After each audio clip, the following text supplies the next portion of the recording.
Well, welcome to this very special episode of Nerds and Friends. Me and Will are joined by Thomas Eliot of the Invasion of the Pod People podcast. I love your podcast name; it's incredible. And I was able to listen to just a couple episodes going in, and I love the podcast. You have a really great style. And I went back a few episodes ago and saw that we have a mutual friend, Rudy Womack. I've worked with him back in the day, known him for a long time. He has some friends who I was friends with in college, so that was very cool to listen to you guys talk about the Wyoming International Film Festival. So shout out to Rudy Womack, who is an awesome producer. Him and his wife do a lot of great work out in LA and in Wyoming, so very cool. But yeah, that was a good conversation. Yeah, it was very cool listening to about Kosovo and the film festivals out there. That was super informative and fascinating. So, I'm glad you enjoyed it. I sure did.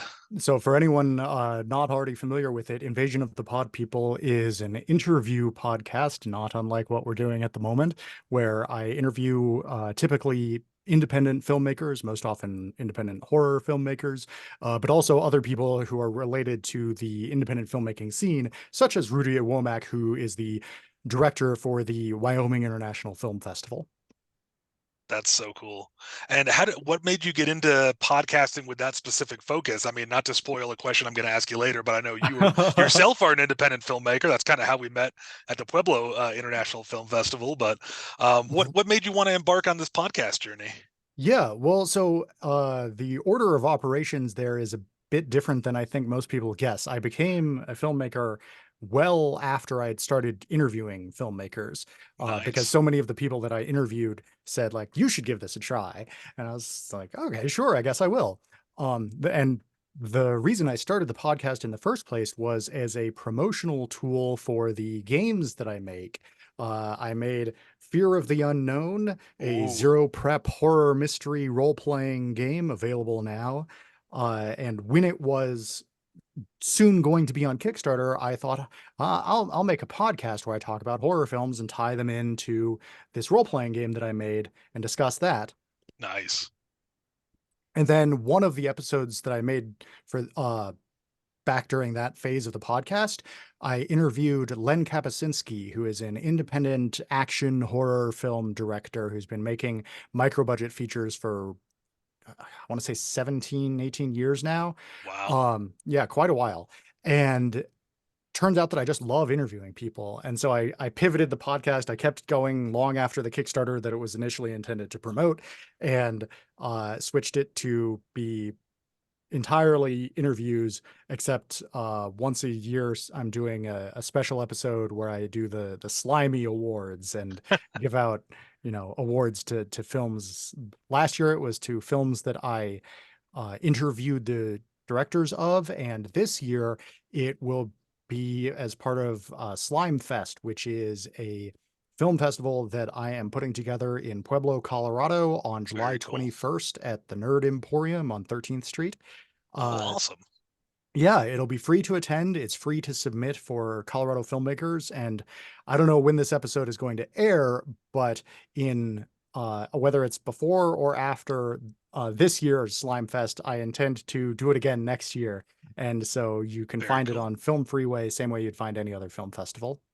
That is awesome. Well, this episode will probably be airing within the next 2 weeks, so beforehand. And I'd love to attend that. That sounds really cool. I'd love to come down and attend the very first Slime Fest Film Festival. That sounds really cool. Or Slimy Film Festival. Slime cool. Fest. That's the Slime Fest. Yeah. Okay, I got it right and the first time. Yeah, Slime Fest is the name of the festival, and the Slimies are the name of the awards. Very nice. That's awesome. Very cool. Oh, yes. Very appropriate for Pueblo. Yeah, I haven't found anyone to donate like a big bowl of chili yet for people to eat while they watch movies, but I think that would be a good next step. I'm sure that that would be a very good next step. I'd come down just for that, to be honest. But yeah, of course.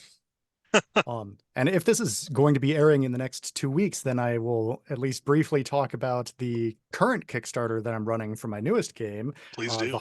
The Hardy Boys role-playing game. Do you guys know the Hardy Boys? I grew up, I read a few of those books growing up. That's awesome. Excellent. Yeah, so the Hardy Boys entered the public domain last year. Did they? They did. And so I made a role-playing game inspired by them. It's a GM-less mystery game for for 1 or 2 players on Kickstarter right now. Wow. I was How much just gonna longer is that ask, how did you Kickstarter get the going on? rights for that? But The Kickstarter is going on for another little more than 3 weeks. It just started a few days ago. That is awesome, because I was thinking I would love to do like a preview of kind of playing it with like me and Will and maybe a few other guests on as a podcast episode to promote it, maybe.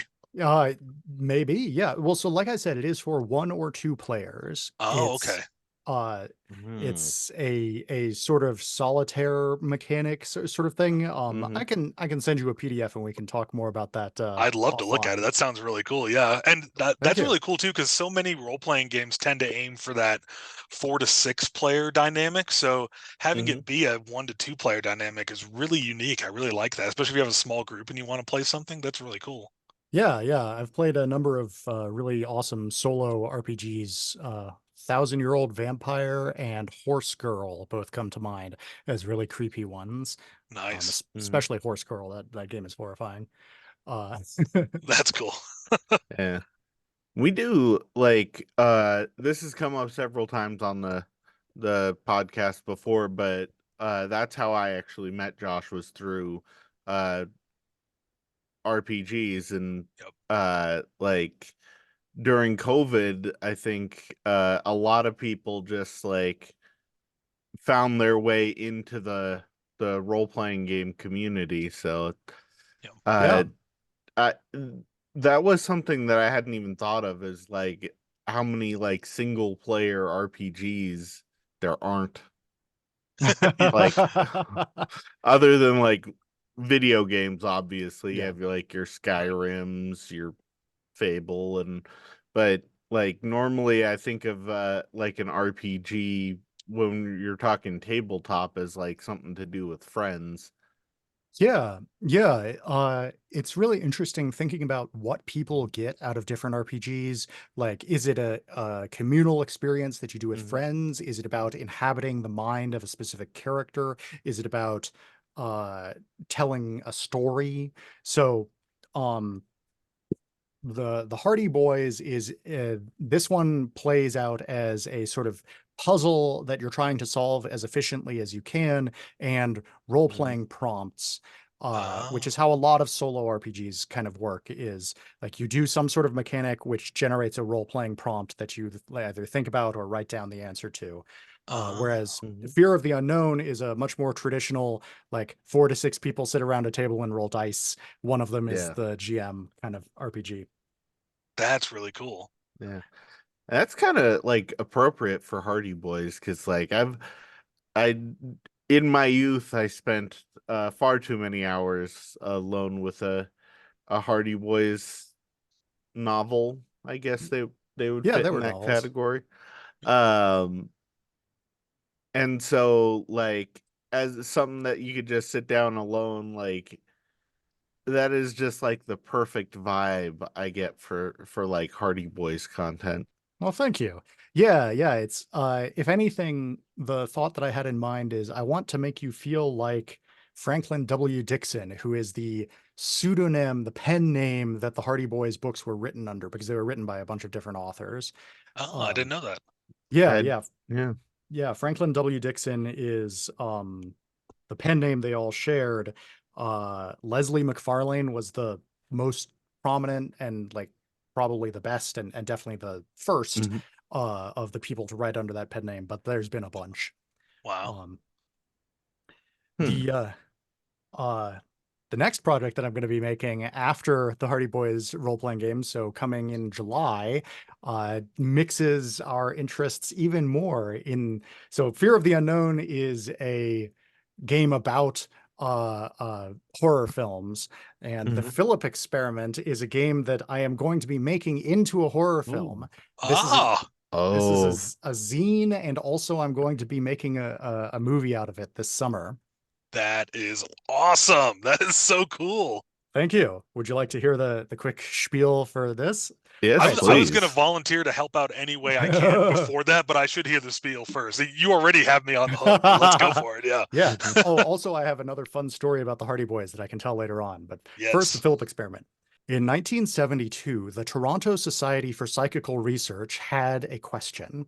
You know how when you do a seance and you summon a ghost, you can get effects like, knocking sounds, or maybe even the table Mhm. levitates or something like that. So their question was, is that happening because of an actual ghost? That is to say, the still remaining spirit of a dead person. Mhm. Or is that happening because of the subconscious psychokinetic abilities of the participants in the seance uh, causing what they expect to happen to happen? And so they came up with an experiment to answer that question. And the experiment they came up with is, let's make a completely fictional ghost, a dead person that like, the fake biography of a dead person who definitely never existed. Same as you would create a character for a role-playing game.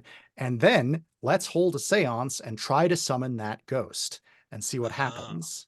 And the answer is all of the same creepy shit happens that happens during a normal seance.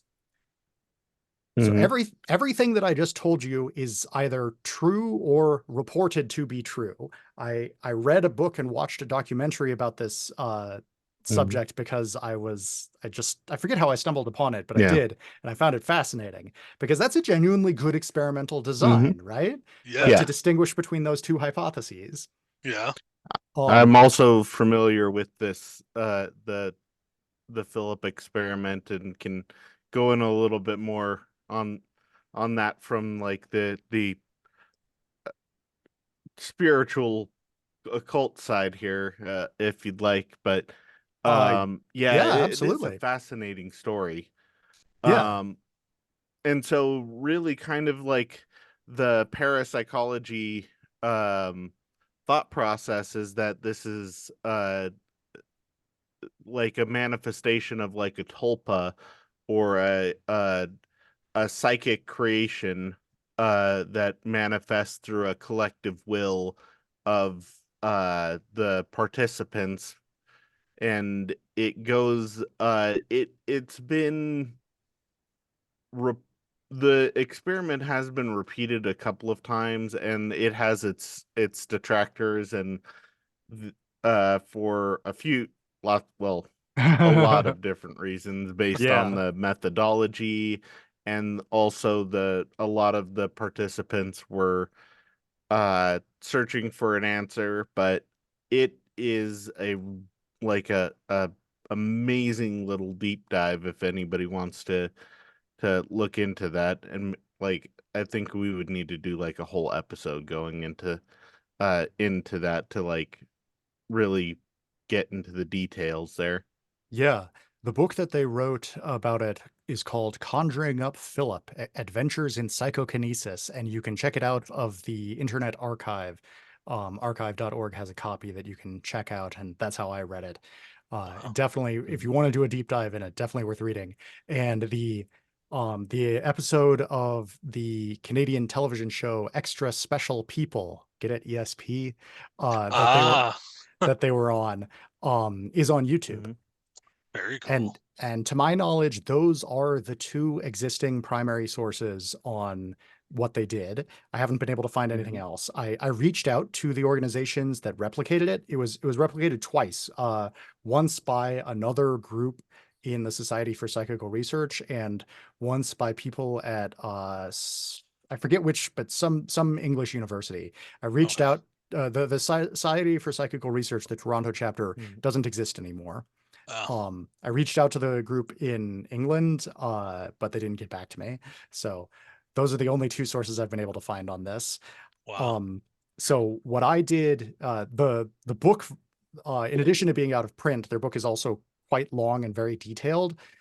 So what this zine that I wrote, the Philip Experiment, or How to Mhm. Conjure an Imaginary Ghost, is I wrote up the basically the experimental design, like what they did uh, in order to come up with Mhm. the ghost and then um, conjure it up.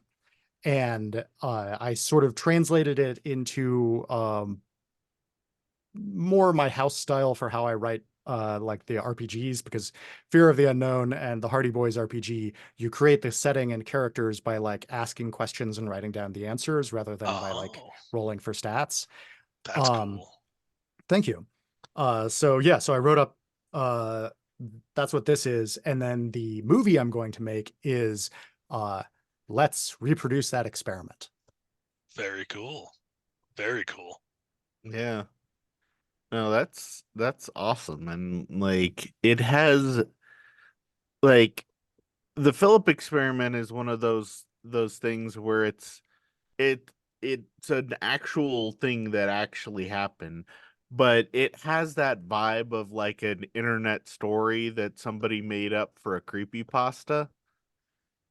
Yeah. And it kind of splits that difference between an old school like a Bloody Mary type of like superstition and like some of the newer like I want to say like almost like the ARG things that pop up uh on the internet like marble hornets or uh something in that like vein. Yeah.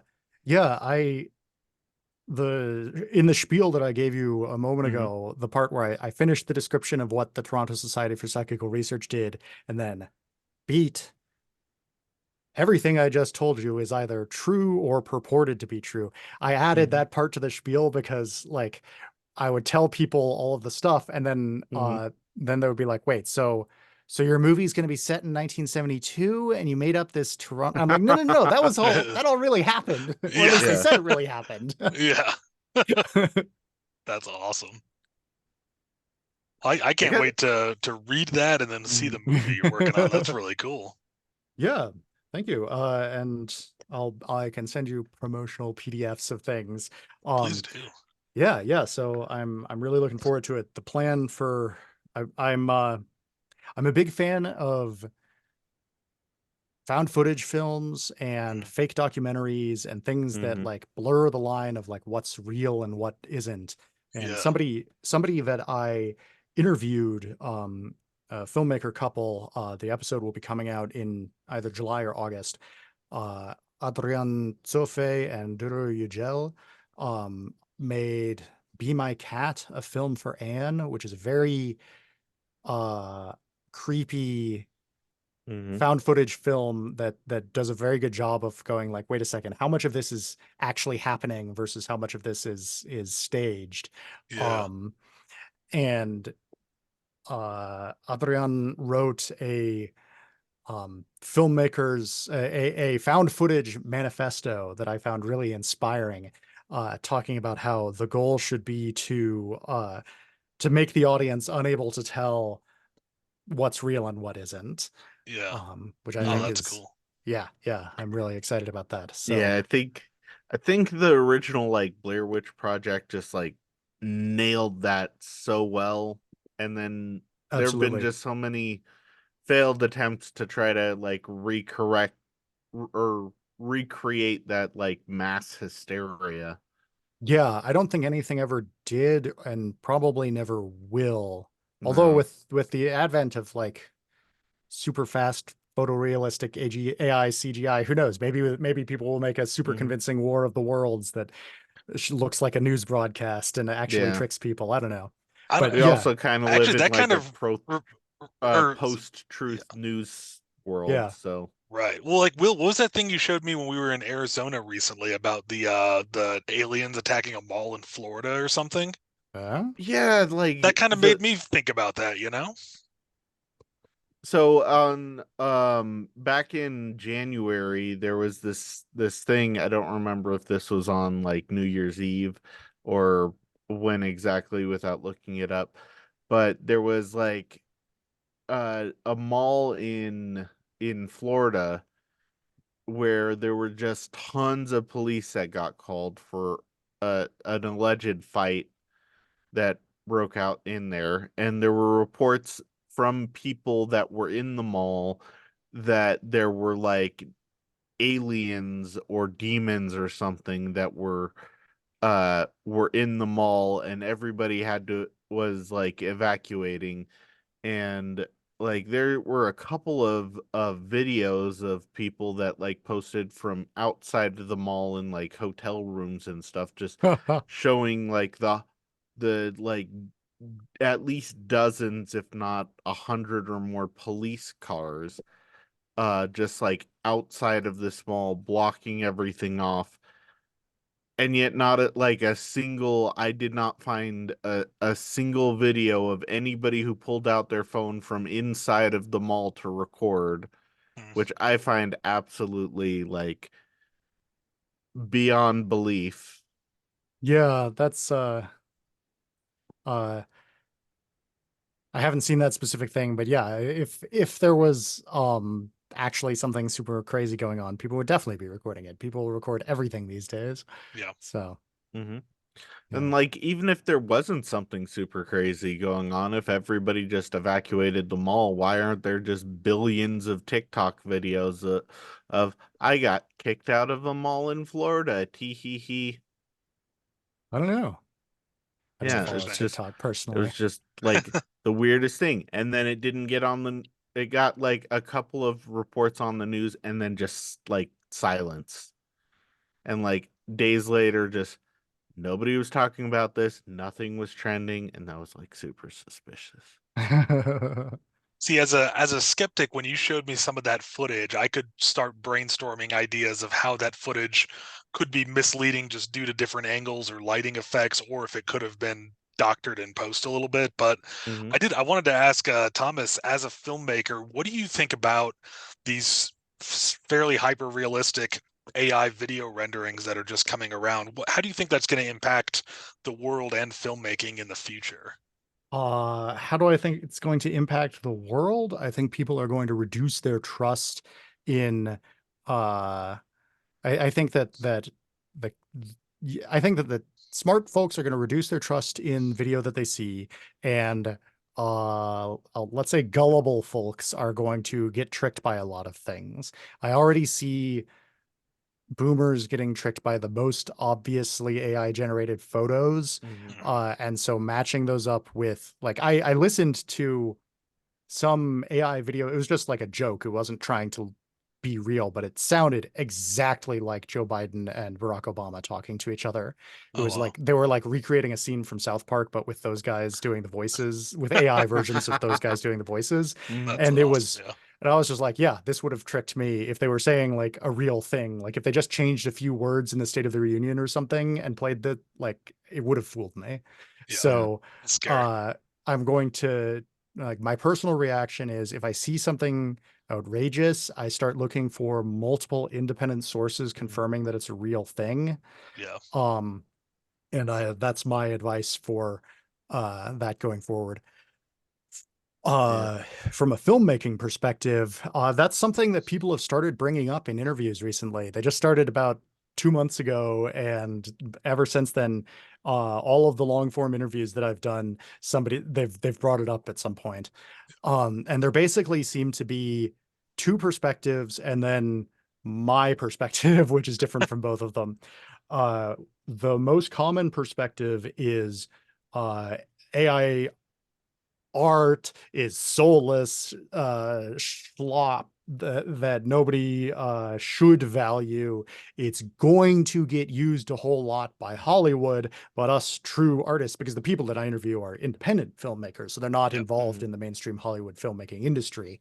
Yeah. And everyone agrees that Hollywood is going to use a ton of it. I think that's definitely correct. Uh, some independent filmmakers are stridently against it and strongly insisting that they will never use it. Others are uh, a minority, but a sizable minority of the people that I spoke with are really excited and looking forward to using it. Mm. And basically, as Adrian put it in that interview I mentioned earlier, and he does his movies are deliberately lo-fi looking, made to Hmm. look as though they were made by the characters because they're found Right. footage movies. Um, he was saying he hopes that it will take a lot of power away from Hollywood because right now the only way to make a movie like Avatar is to spend $1 billion and build all of these giant sets and hire 100,000 VFX guys. Right. But when you can make a movie like Avatar in your bedroom on your home computer running an AI video generating software, what's the appeal of Avatar anymore? Is it the gripping characters and a unique story? No. But The Way of Water. No. Well, I honestly, I haven't seen. I watched the haven't original either. Avatar, but yeah. I watched the original too, and I was not impressed by the writing. You know. Yeah, no, exactly. And so I think that's a really interesting perspective, that it will allow people to make movies that the comparison that comes to mind is District 9, which was a relatively low budget science fiction film that looks like a really high budget science fiction film because the technology got so much cheaper and more widely available. And I think several people have presented the fairly convincing argument that a lot of people are going to do that, are going to use the AI generating the AI video stuff to make things that look like Hollywood blockbusters, but are made for like 1% of the cost. Yeah. And I think that's really exciting. It will contribute to the biggest first world problem in my life of having way too many movies to watch and not nearly enough time. Right. My perspective, which is different from both of those, is here. I'll show a little visual gag. I do not have a way to watch DVDs or Blu-rays on my computer, but I do have this CRT television over there that is hooked up to my computer, which I can use to watch things from my computer on that, or it has a built-in VCR. I can put a VHS tape in there and watch it either on the CRT or on my computer. I'm a weird little gremlin with strange opinions that don't line up with many other people's, and so I like VHS more than I like DVDs and Blu-rays because it's so inaccurate and has the little crackles. It's the vinyl of movies. And so for me, seeing like, people will be able to make this amazing CGI, and my reaction is just sort of cool, good for them. I don't care. It doesn't interest me very much. But I think some people are probably going to be really clever with it and do things that I haven't thought of and nobody's thought of yet. And I'm looking forward to seeing what those things are. And the comparison that comes to mind for that is, have you guys seen Terrifier 2? No. Have you seen Terrifier 1 or All Hallows Eve? I have not. Okay, well, so the Terrifier... I may have, but I don't remember if I have. It has, the killer is Art the Clown. He's a mime. No, okay, so the Terrifier series, directed by Damien Leone, is... it's interesting because, so first there's the short film in the anthology movie All Hallows Eve, then there's Terrifier 1, then Terrifier 2. The short film is like, it's all right, I guess. It's pretty gross. It's worth watching more from a historical perspective than anything, because Terrifier 1 is much better, in large part because the actor who plays Art the Clown changed, and David Howard Thornton is a very good physical actor. And Art the Clown is a mime that kills people in like incredibly gory, violent, gross on-screen ways. There's no shying away from it. And so the set piece of Terrifier 1, the scene that everyone remembers from that, is a woman being held upside down by chains with her legs spread, and he like uses a hacksaw to cut her in half. So that's the scene that everybody remembers from Terrifier 1. And Terrifier 2, these movies just keep getting better, by the way. Terrifier 1 is better than All Hallows Eve, and Terrifier 2 is better than Terrifier 1. It's rare that you see that in a continuing sequel trend, you know? I know, right? So I'm looking forward to Terrifier 3, which is going to be Christmas themed and is coming out later this year. Very nice. But in Terrifier 2, there's a really extended scene where Art murders this young woman in her bedroom, does just a ludicrous amount of like mutilation and cutting her up and things. And the way that they shot that scene was very clever. It was shot over the course of several days. And, it starts with just the two actors, Art and the young woman, and then like her with a bunch of makeup on, her with prosthetics. And then they switch to an animatronic when she's so cut up that like you can see through her arm and the bones and stuff like that. Interesting. So they switched to an animatronic, which this has been done before. This is not a new thing. Westworld in particular, I think it was the most recent one where I saw a really elaborate animatronic for a character getting like surgery and stuff, Yeah. Yeah. The thing that I've never seen outside of Terrifier 2 is they did a deep fake on the animatronic's face and put the actress's face over it. Oh.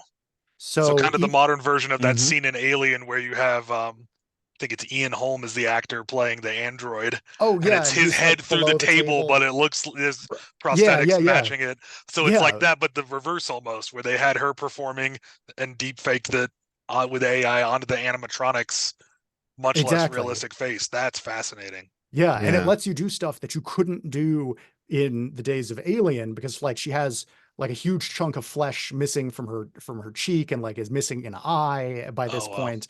And so like it's that sort of missing material that you cannot do with prosthetics. You can only add prosthetics on top of things. Right. And so the fact that people are coming up with ways to use this new technology to build upon the things that people were already doing, rather than just sort of trying to replace them, I think is really, really smart. Another much less disgusting movie where they did a similar sort of thing is Where the Wild Things Are, where the one that came out like 10 years ago, or it's I haven't seen it.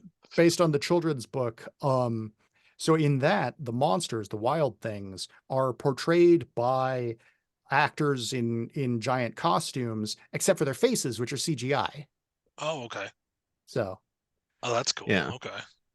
And I think like my perspective on that like AI is like, well, and it's not even like a true artificial intelligence. It's machine learning with a funny name, basically.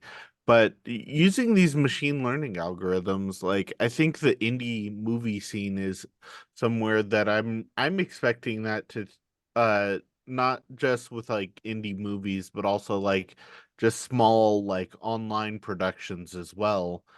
Because like it's good, but it's not like perfect, and it can't be perfect because the machine learning algorithm, it's never going to be perfect. It's only going to be as good as we've programmed it to be. And it's learning from human stuff too. So I mean, I guess it depends on what you mean by perfect. Like, I think that there will be stuff. I mean, there already is stuff that is tricking lots and lots of people. I think there will be stuff that is genuinely indistinguishable from reality before too long. And the thing I like about that is that when I'm going to see a movie, a show, even a video online, I don't mind being tricked. I want to be entertained. I think I'm more scared about the news implications, like you said, misinformation, scams.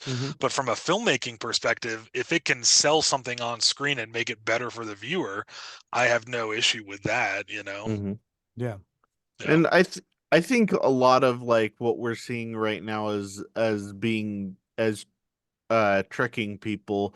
Like in 10 years we're gonna look back and be like, oh, how did anybody get tricked by that compared to what we have now?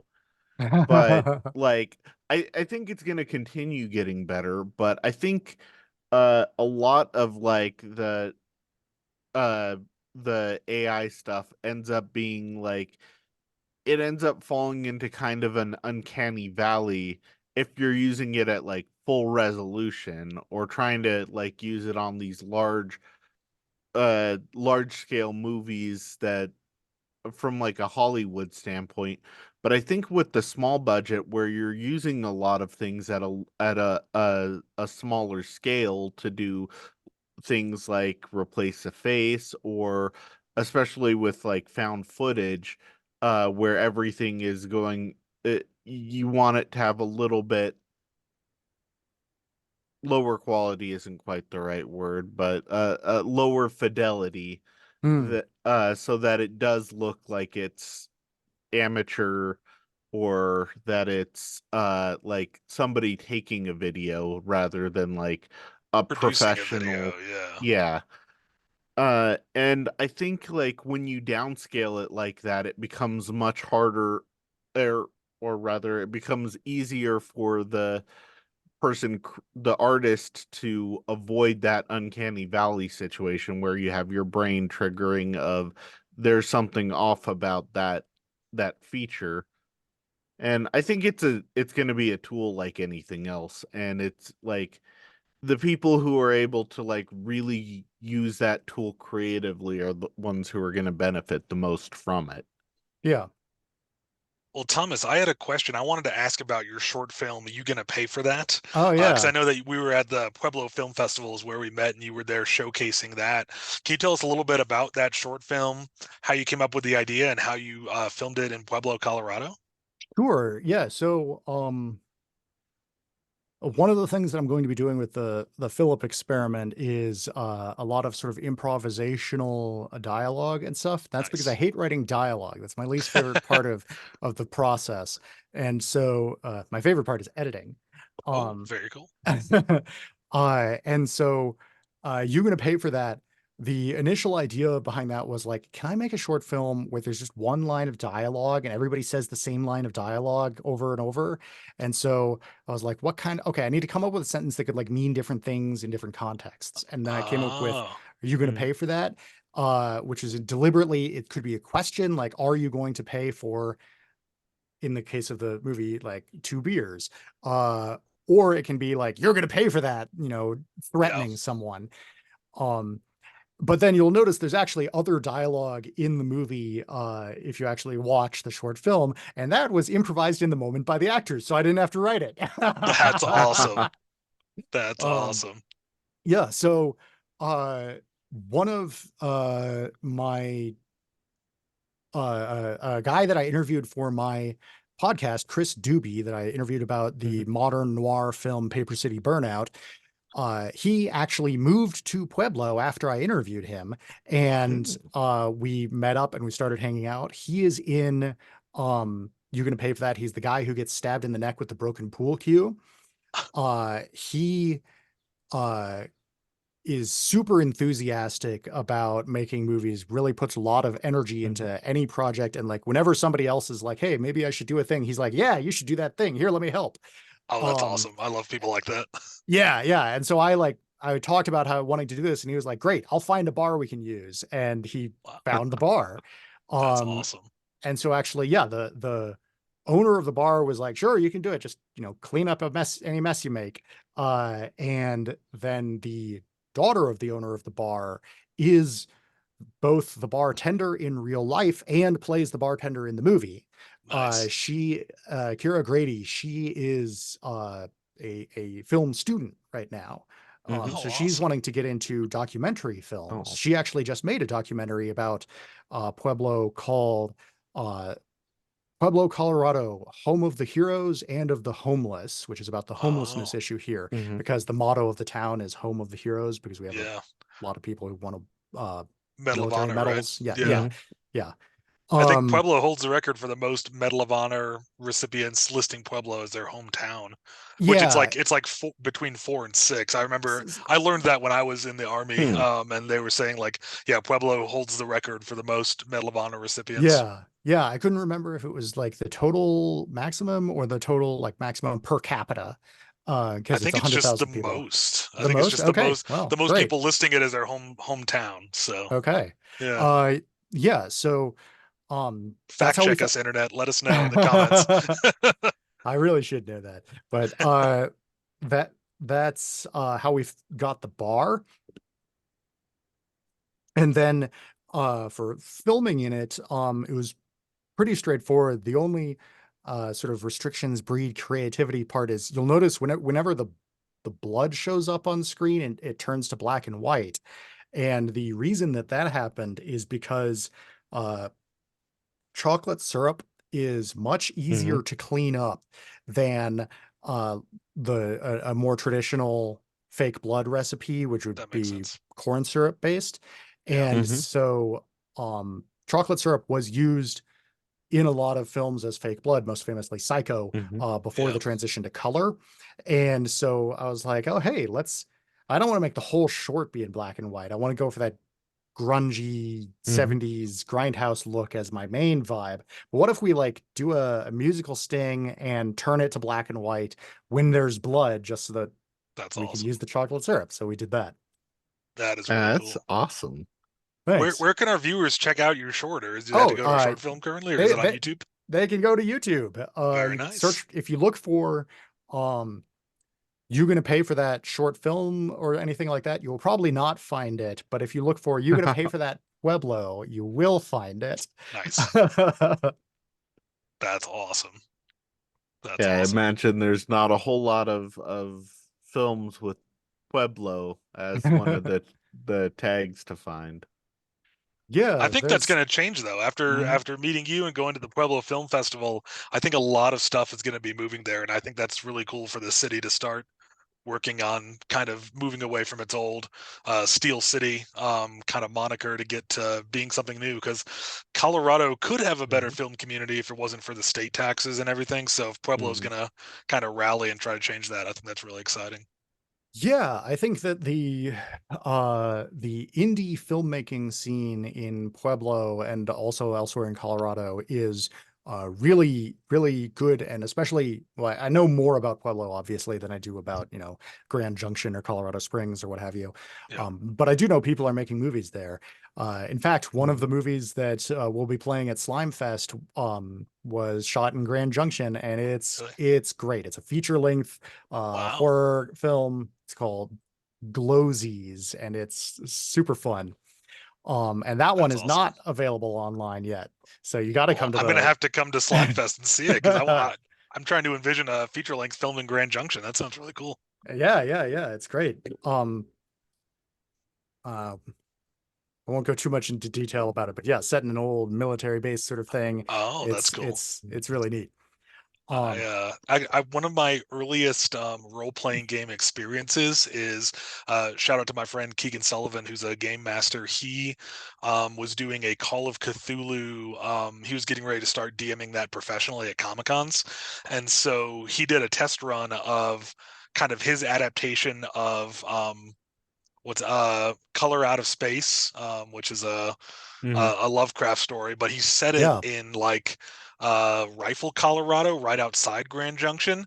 So I was one of the players, and I played a retired Pueblo sheriff's department guy going to investigate stuff on this farm. And so we ended up, having to evacuate to Grand Junction to get medical care for one of our injured team. And I think of that every time I drive through there now. I'm like, oh, that was such a fun. It was a one shot, but it turned into a 3-session one shot, and it was just a blast. It was awesome. So, yeah, that's great. Yeah, Color Out of Space is a great one. I watched a double feature of the Nicolas Cage Color Out of Space adaptation and the 1965 Boris Karloff film Die Monster Die, which is ostensibly a Color Out of Space adaptation, though it's pretty different. I need to see both of them. I've been meaning to see the Nicolas Cage one for a while since it came out, but it's good. It's good. Yeah, I'll check those out. I mean, I've been actually our other co-host Carrie, who couldn't be here tonight due to work stuff, showed me Mandy, and my mind was just like, this is an incredible movie. They're very similar visually. That's high praise. I'm excited. Yeah. It is interesting that movie's been made so many times when the central theme is a color that no one's ever seen. Yeah. Well, there's another one. Trying to remember. I think it was Italian, I think. I think it was The Color from the Dark. If that's the one I'm thinking of. There's some adaptation of it that I watched, just not as part of that double feature, where the way that they did it in that was that the movie's in black and white, except for the color, which is this like vibrant magenta purple thing. That's I cool. also, one thing that I haven't seen people do that I wish they would play with is optical illusions, because I know for me and also for some people, but not for everybody, if you put like well, yeah, kind of these colors, the bright red and the bright blue, right next to Mm-hmm. each other in like a repeating pattern, like a checkerboard or zigzags or something like that. Uh, for some reason, it really fucks up my brain's depth perception. Oh, Mm-hmm. And so I think there's the potential to do something interesting Yeah. there. The yeah. issue is it also triggers epilepsy. Oh, does it?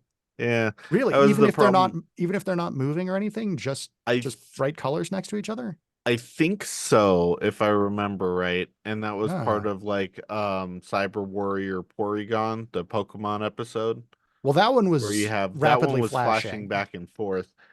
But um if you have like at high chromas, even like your brain interprets the flashing Hmm.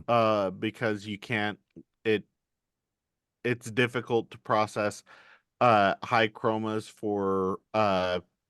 for primary and secondary colors that are right next to each other. Huh. Interesting. But that also causes things to be uncomfortable. So, like, you see that effect used a lot, but not with just the 100% chromas. Yeah, interesting. I well, you can always throw an epilepsy warning on the beginning of your movie before you do it. Hmm. Right. Yeah, I'm sure the internet will correct me if I get this wrong or if that's a myth I've bought into, but That could be a I future Nerds and Friends. We can interview someone who's like a doctor who knows about epilepsy and yeah, learn that'd what be will and won't trigger it, so then we interesting. can figure out how to Mhm. mess with people in movies without causing epilepsy. That'd be cool. So, Now I'm curious if there's such a thing as like a low grade epilepsy, and if maybe I have that because I have that strong unusual response to the colors like that, but I don't Mhm. like I've watched things that people say like, oh, this can trigger epilepsy, and it didn't do it to me. So I Mhm. don't know. yeah. I'm curious how much of that is a spectrum versus a binary thing. Yeah, and I'm a not lot sure. of Yeah. things that people think will trigger epilepsy, uh it doesn't. And so now I'm second guessing myself of am I just repeating a myth? I don't know anymore.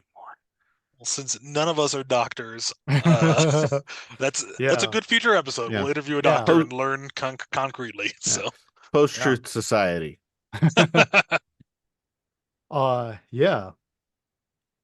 well, this is So, really exciting. Mhm. Everyone watching or listening, in the description of the podcast, I'm going to have links to all of your awesome stuff, well, the thank you. Kickstarters, the games, the podcasts, the short film. That is super exciting. Yeah, thank I you. guess the last question I wanted to ask you is, like, what made you get into building games? I was just curious about your history there and your Oh, relationship to gaming. That sounds okay. cool. Well, ideally, I'd like to make this the second to last thing because I still have that funny Hardy Boys story to Oh, tell. Oh, yes, good, perfect, absolutely. perfect, perfect. Um, so, what made me get into games? Well, I've been playing tabletop games for a really long time since I was a kid, and I would occasionally, write homebrew material for RPGs and stuff. Yeah, Hmm. I actually got started making board games because I have a mathematics degree and I did not get any good deals for going to grad school, so I didn't go to grad school. yeah. Hmm. And instead, I did a summer program in Berkeley, California called the Rationality Boot Camp, hosted by Oh, what is now uh, what at the time was called the Singularity Institute for Artificial Intelligence, which is now that's a whole other thing. Hmm. But that was the first place that I'd ever met anybody who had started their own business. Hmm. And so a bunch of people there were encouraging me to try starting a business. And so I um thought, what can I do that, I would potentially be good at? So something that involves math. I'm good at math. And that people would pay for and that I like. And at this point, this was in the early days of the Kickstarter boom, which Kickstarter has always been an amazing platform for board games, much, much yeah, more so than most other categories on the site. yeah. Um, and so I was like, I'm going to try making board games. And so I made a few board games. I made Professor Pugnacious's Portfolio of Perils, Pugilism, and Perfidy. That's amazing. I love that. Thank you. I made Cultists of Cthulhu, which is, I don't feel like standing on my swivel chair to grab, but I'll cut to an image of it yeah, during and a few others. Those are all out of print now. Because it turns out that most of the work of running a board games company is doing logistics and marketing. And I hate doing marketing, and logistics is incredibly stressful, especially at the small scales that a small business is doing. Yeah. And so eventually I got burnt out on doing that, stopped doing any sort of game design for about 2 years. And I got a job as a computer programmer, which I no longer work for that company. I've had several different jobs since then, but all doing computer programming, which is much less stress and much more money. Nice. And yeah, I imagine so. Yeah. And so now I pivoted to doing role-playing games because printing a board game requires, at the time at least, required printing in either China or a China adjacent country, or Germany being very expensive to print in. Now there is some board game printing in America, but not very much, and it's not that cheap. So it's still almost all done in China or other Southeast Asian countries. Which means getting it across the ocean and handling warehousing on both sides of the ocean and all of that sort of stuff. Whereas if you do role-playing games, there are print-on-demand companies that produce genuinely fantastic stuff these days. I use Drive-Thru RPG, and the quality on my print-on-demand stuff is the same as the quality on the offset printing. You just can't get quite as fancy with, like, you can't do embossed covers or whatever. Right. But those you don't have to worry about the logistics of at all. The customer just puts in their own data, and after you've uploaded it, you never have to do anything again, which is amazing. That's and awesome. So I'm not making nearly as much money off of tabletop game sales as I used to, but I'm making, like a quarter to a half on a good year. But I'm also made, it's like 1/1000th of the headache, because everything's just set it and forget it. So that's the journey I had to making role-playing games. And also awesome. I genuinely think I'm putting out better stuff. Like the Fear of the Unknown is my magnum opus so far. Nice. And I'm very proud of that one. So the Hardy Boys, the funny Hardy Boys story. Yes. Okay, so do you guys grew up with the Hardy Boys? Do you remember what the covers looked like? They have like a blue band at the top and like a flashlight. Yeah. Yeah. Okay. Kind of like the yellow lettering usually. Yes. Yeah.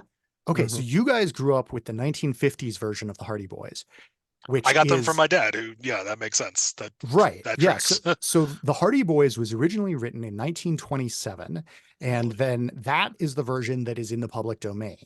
Then in the 1950s, when people decided that everything that could possibly be for children had to be like incredibly sanitized, same way that they did with comic books and horror films and stuff, we got all of those original books got rewritten. And so there are, for the entire original Hardy Boys series, there are 2 versions of each book.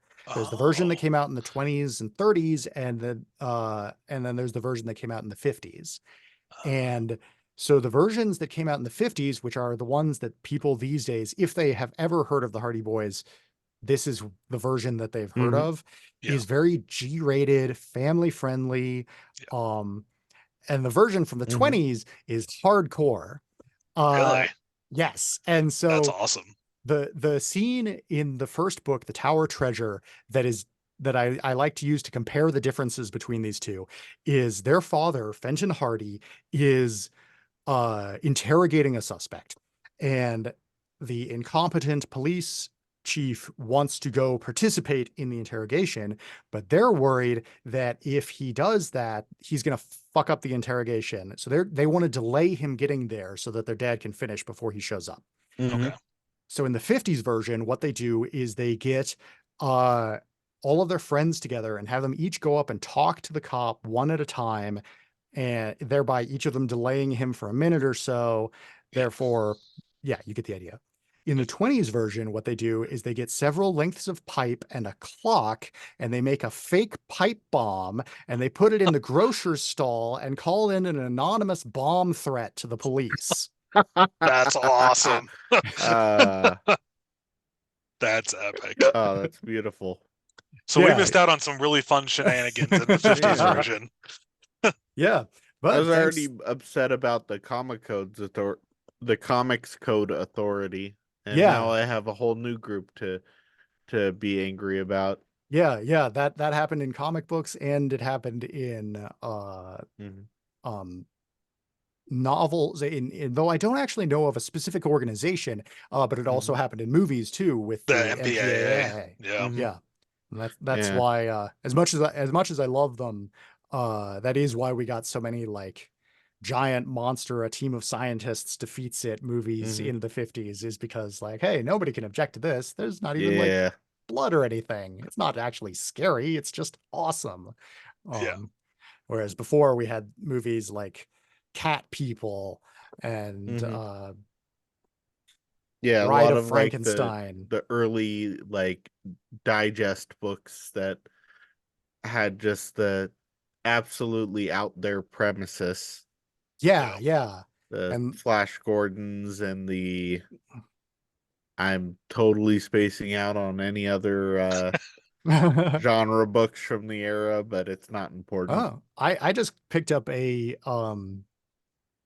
used set of the first 24 Tarzan novels.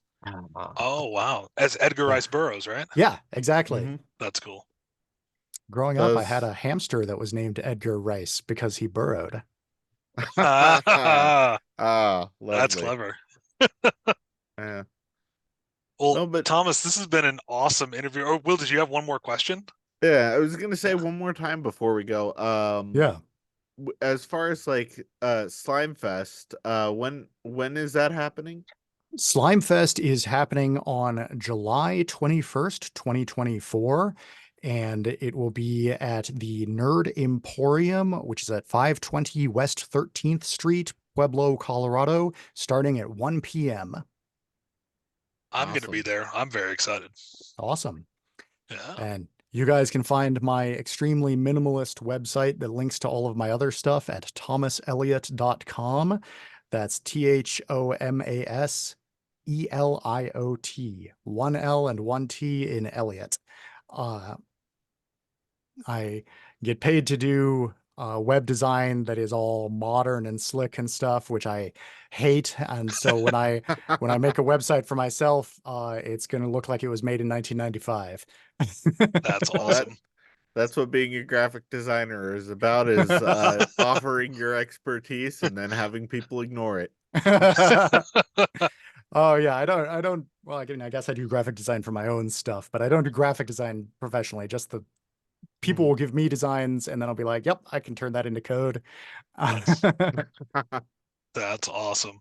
Well, Thomas, thank you so much for your time. This was a great interview. I can't wait to edit it, and we'll put it out in the next 2 weeks. And I'm so Awesome. excited for Slime Fest. This has been fantastic. Hope to have you on Thank again. you so much. This was a really cool podcast. This was awesome. Yeah, I'd be happy to talk again, perhaps after the Philip experiment gets shot. Absolutely. I can't wait to read that and see it, and that sounds really cool. So excellent. Thank you. Yeah, and one more time with the kick. You said that's a Kickstarter. Yeah, so that'll be in the link of the episode. I'll have you email me that afterwards. When this episode first goes live, it should still be during the Hardy Boys role-playing game Kickstarter, and then in July, so I'm gonna definitely bring it up a bunch during the Slime Fest. That's when I'll be running the Kickstarter for the Philip experiment. Awesome. We look forward to sharing the links for both here on the podcast. So this is awesome. Thank you so much. I can't wait to play those. I'm super stoked. Well, thank you for helping make an amazing episode of Nerds and Friends. This was a great time, Thomas. Thank you so much. Thank you.